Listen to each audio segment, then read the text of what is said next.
Good, ladies and gentlemen, good evening and welcome to the Waterstone Election 2020 First Leaders Debate Reaction Podcast.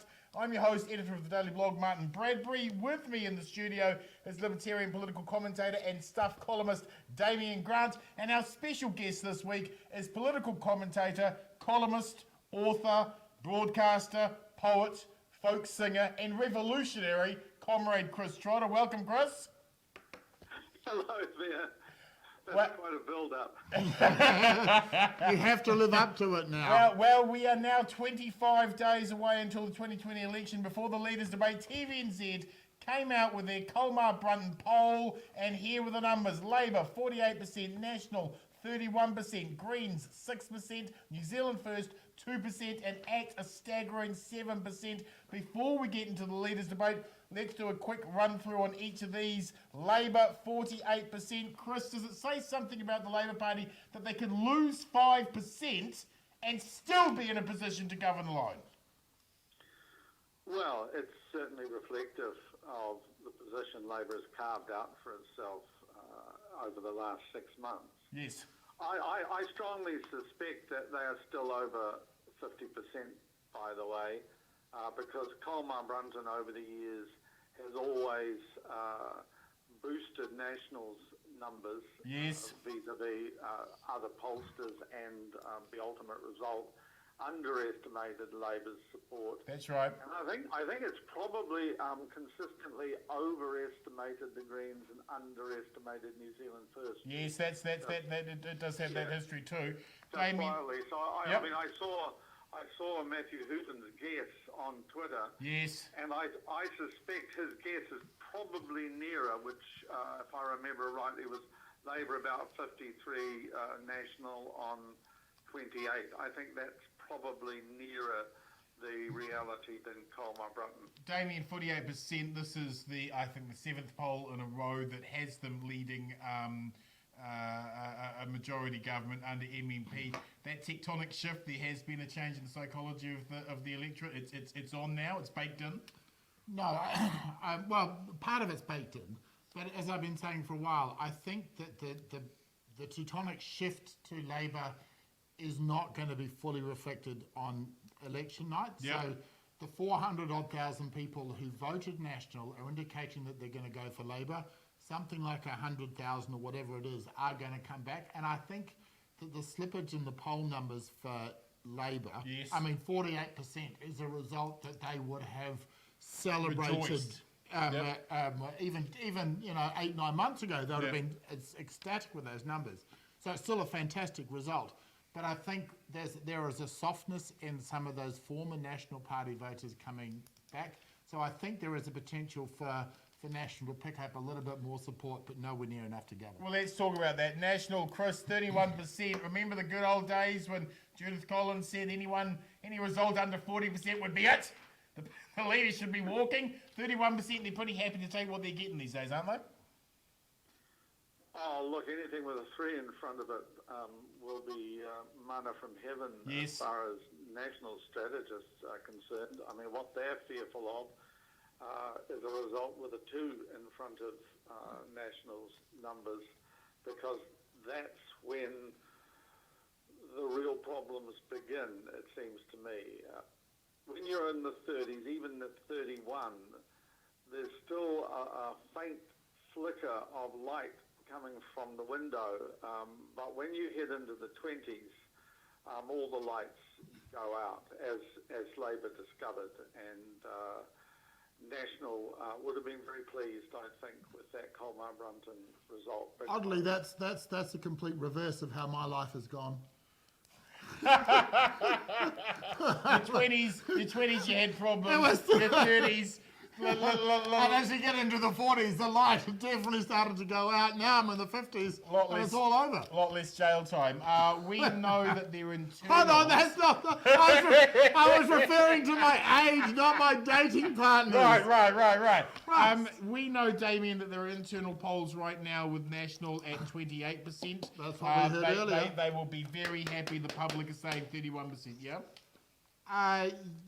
No, I don't know they will. I mean, what's the difference between 28 and 31? It's still a train wreck. Yeah. And this is part of the problem for National. They can't seem to get out of that high 20s, low 30s range. They're stuck. And in reality, the only probably issue the National Party is concerned about now is who's going to lead them after the next election. And so for Judith, 35 and above probably gets her a second shot. 32 and below, she's out. It's Luxon's to win, is it? Oh. Green, let's talk Greens. 6%. Chris, after the Jedi Academy fiasco, we all thought that would put the kibosh on them. 6% still holding on by their fingernails. Thoughts? Yes, well, I don't believe that they're at 6%. I tend to believe UMR's numbers before I believe Colmar Brunton's. As I said, historically, Colmar tends to inflate the level of Green support, which is why they are always so deflated on election day. Because Colmar Brunton always encourages them to think they're going to do so much better than they end up doing. And the other problem, of course, with the polls and the Greens is that people who are polled are not the same as people who vote. Right. And the Greens' great problem is that there is a reasonably large number of people who, if you ask them, who are you going to vote for? Yes. Will say, oh, I'm a Green, I'll be voting for the Greens. But on election day, they don't turn up. How they forget to vote. We've always called it the stoner's curse, Damien. The Greens, a lot of promise on the day, but it always falls over. 6% here. I thought the stoner's curse was about non-performance in another area. Well, that's the after show. That's the show for 10 p.m, folks. Surely the problem here, Damien, is we saw the Auckland Central polling. Chloe on 24.2, coming in third there.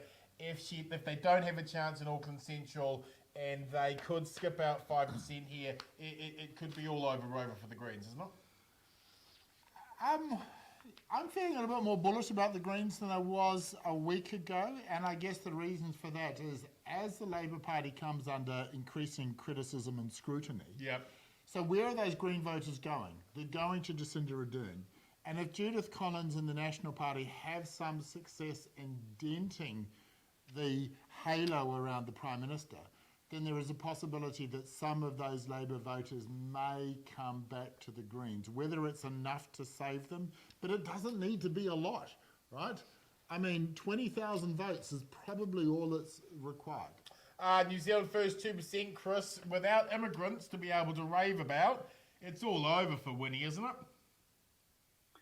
It would certainly look that way to someone who's prepared to write Winston. I know it's the great curse. But 2%. When have they polled this badly before? 4 weeks before an election. Pass. I just don't see the energy there in the party. I haven't seen the energy there for quite some time. Yep. Back in now, what would it be? 2011, I think.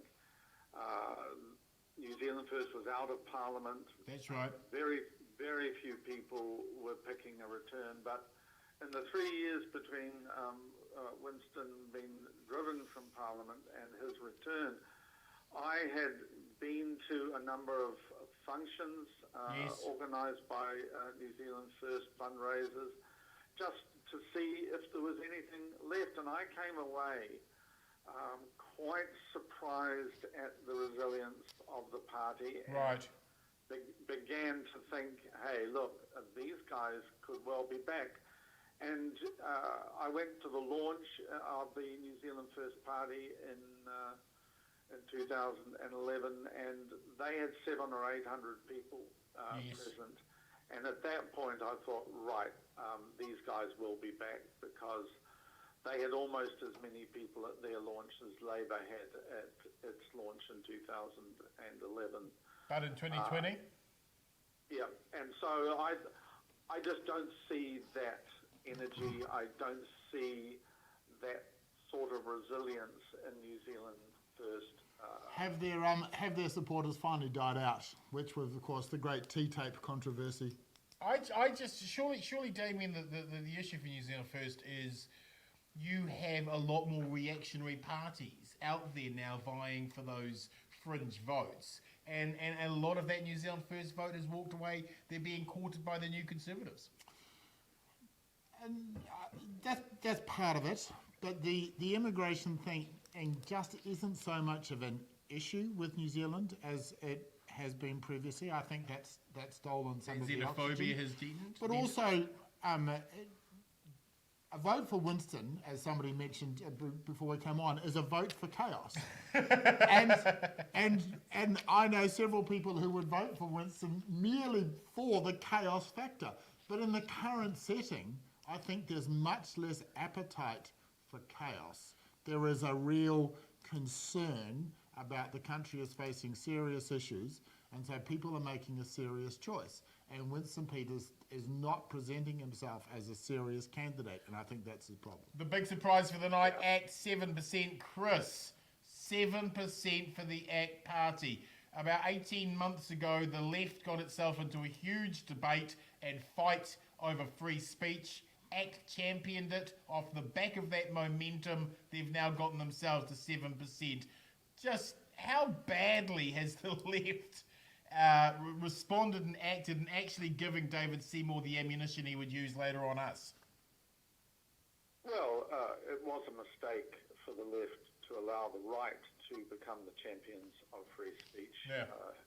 From an historical perspective, it was madness on steroids, because if history teaches the left anything, it's that freedom of expression is absolutely crucial to its success, and that its enemies will always attempt to limit the ability of the left to make its case.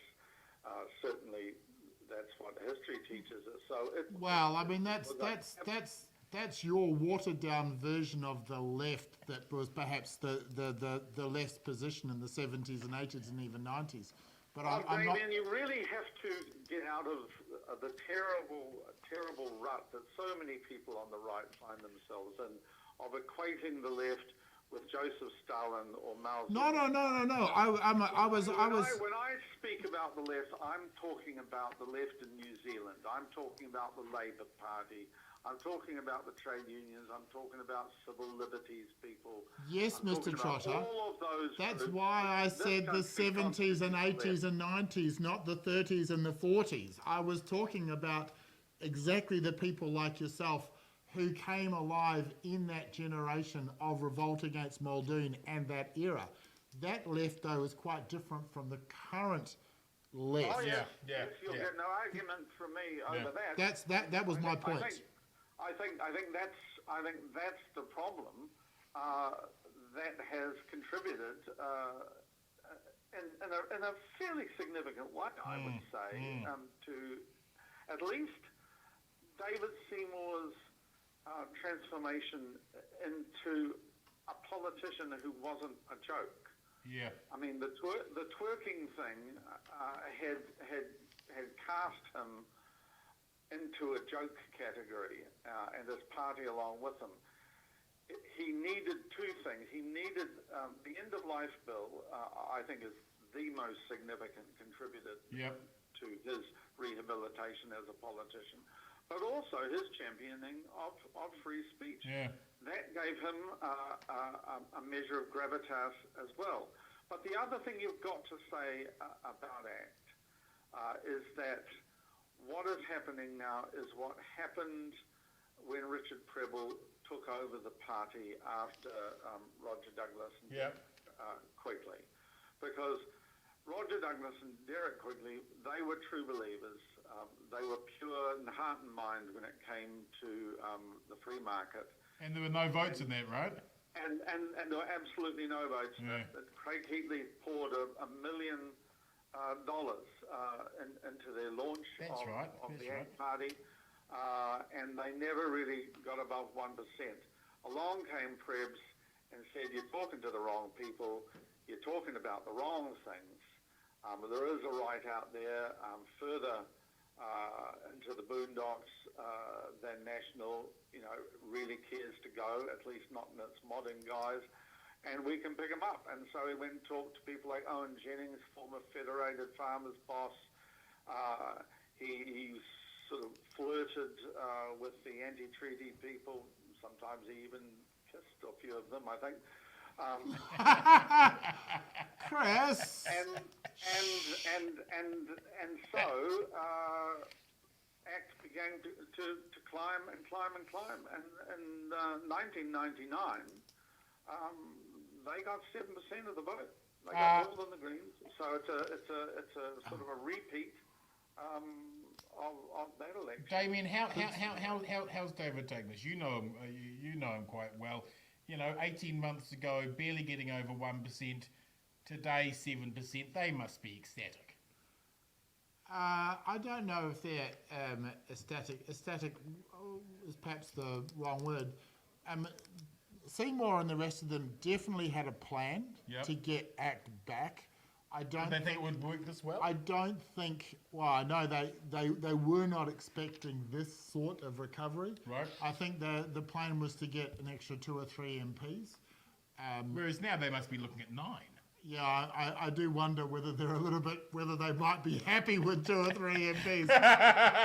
Because past the third one, is there? Okay, look, we're going to talk about we're going to get to the actual leaders' debate itself.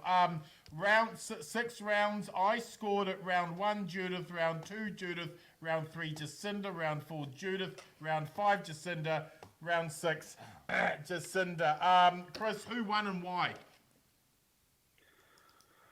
Oh, look, I'm now of an age where I can just not pretend anymore. I'm not in a position to judge that debate at all fairly, because I'm a complete fan of Jacinda Ardern, and I find it very difficult to look past or through my own admiration for the woman and for what she's done.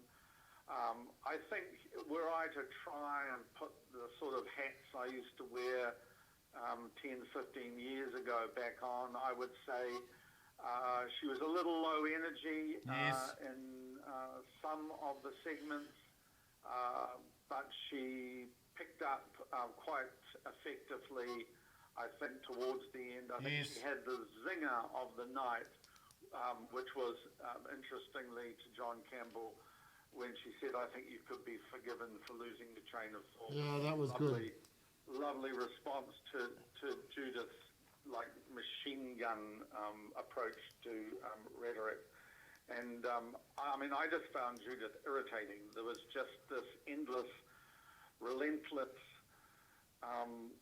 almost factless babble. Yes. If she said, I think I commented to Francesca, who was watching it with me, I said, if she says, and I'll tell you what, one more time, I think I'm going to destroy our television set. But there was a directness about her delivery. Yes. She spoke simply and forcefully. There's a reason for that. It's never a bad thing to do in politics, but the content of what she had to say was extremely thin.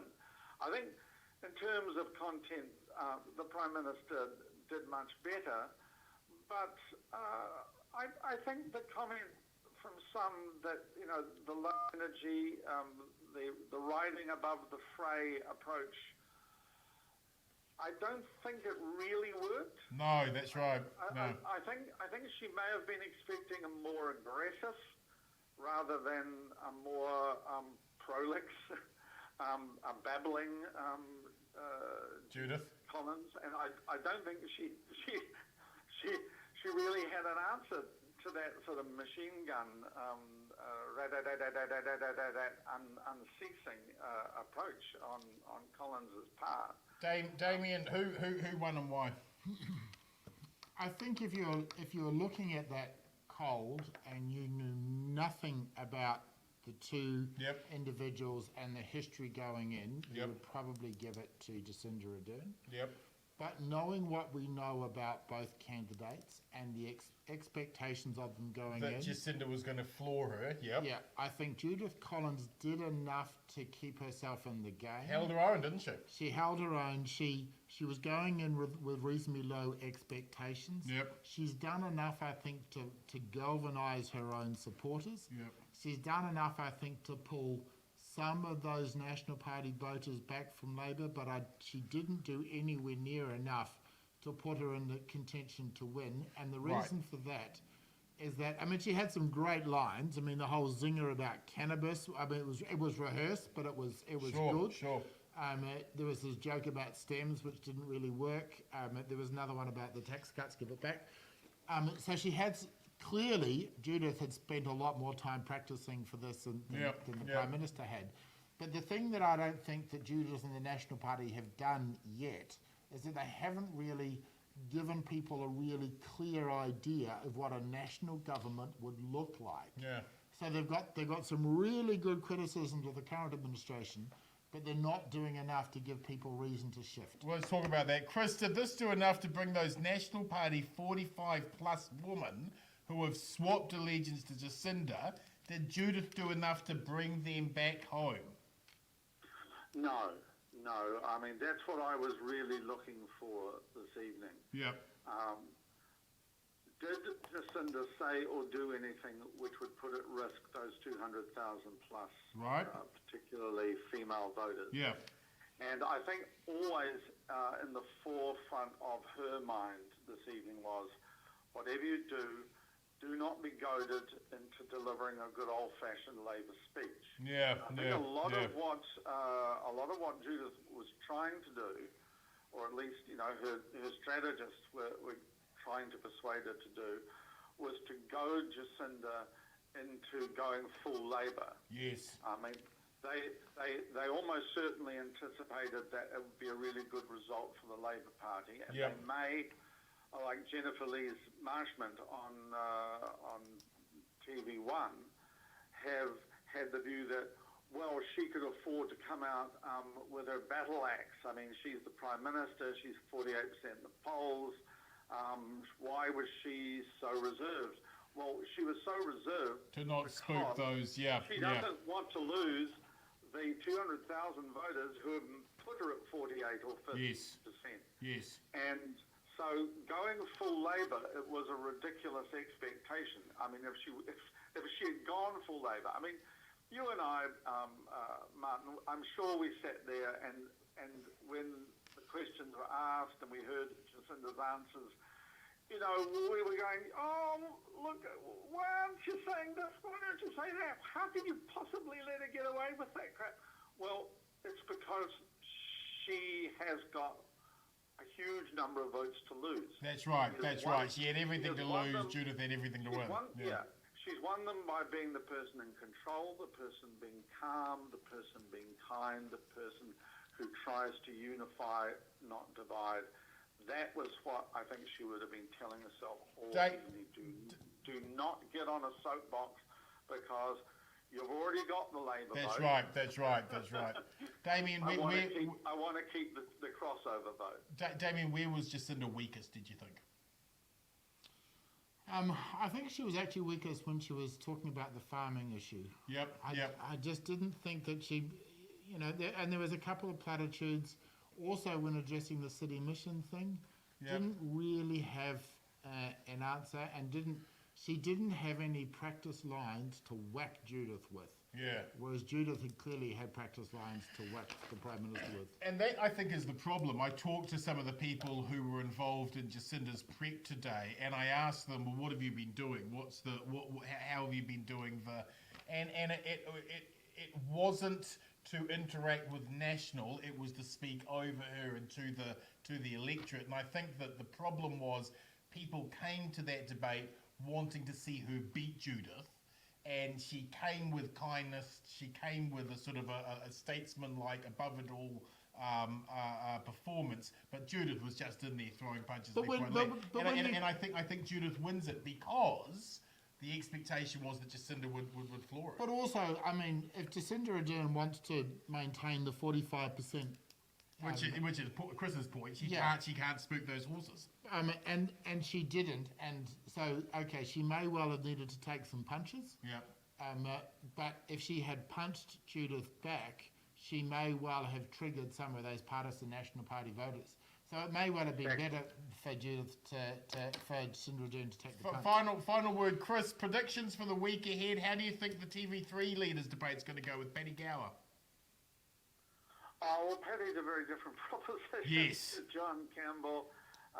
He's more of a street fighter and a mixer-upper. Yes. And so things could get quite a bit more chaotic, shall we say. Yes. A little less predictable. But my guess, Martyn, is that she and her advisors, and she's got some pretty shrewd people yes. in and around her, will be once again looking to remain calm, remain kind, and not be spooked. And the one thing that Judith has to be really, really careful of is not to become too nasty, because that's her weakness as well as her strength.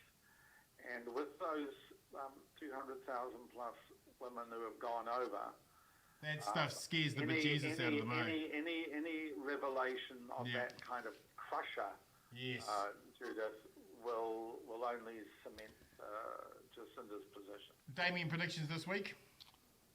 I think coming up to the Paddy Gower debate, I think that Jacinda will win it almost regardless of what happens, because the expectation game has now changed. Right. So Judith will have come out of this and she'll get a bit of mojo and she'll get a bit of momentum. Yes. And then for Judith she will then go into the next debate with the expectation that she's going to punch the Prime Minister. So Jacinda rope-a-doped it? And no, I don't think the strategy was that far thinking. No. That's it for the show, folks. Our next election podcast is Tuesday next week, and we're going weekly through to the end of the campaign. Thank you, Chris. Thank you, Damien. Cheers, comrades. Always a pleasure. Cheers, mate.